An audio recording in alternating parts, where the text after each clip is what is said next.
आइए सुनाते हैं आपको अपने बचपन की एक कहानी। बात तब की है जब मैं छोटी थी, लगभग 2 या 3 साल की। शायद ठीक से बोल भी नहीं पाती थी। तब की बात है ये। बचपन में मैं हमेशा छुट्टियों में नानी के घर जाती थी, मम्मी के साथ। एक बार मैं बहुत रो रही थी। नानी ने मामा से मुझे बाहर ले जाकर घुमाने के लिए कहा। सुबह का ही टाइम था। सुबह का टाइम था। मामा मुझे गोद में लेकर बाहर निकले। घर से बाहर निकलते ही दाईं ओर एक छोटी सी चाय की दुकान थी।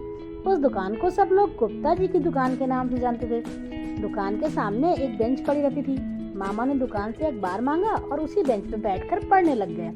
मैं उनकी गोद में खेल रही थी और गले से चिपकी हुई पीछे की तरफ देख रही थी और मामा अखबार पढ़ने में बिजी हो गए। खेलते खेलते उछल फांद में मैं मामा की गोद से पीछे की ओर जमीन में गिर पड़ी और खूब जोर जोर से रोने लगी। मामा ने तुरंत मुझे उठाया और चुप कराने लगे, पर मैं नहीं चुप हुई।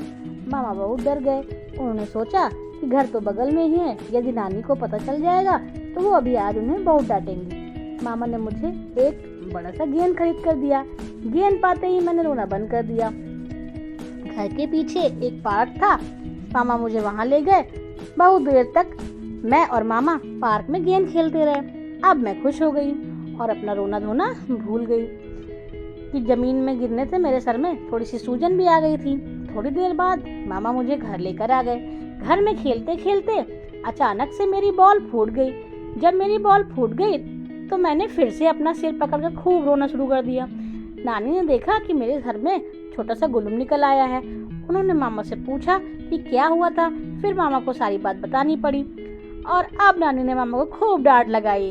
इस तरह मैंने मामा के पैसे भी खर्च करा दिए और उनको डांट भी खिला दी। और मामा ने मुझे ये बात तब बताई जब मैं क्लास 10th में थी।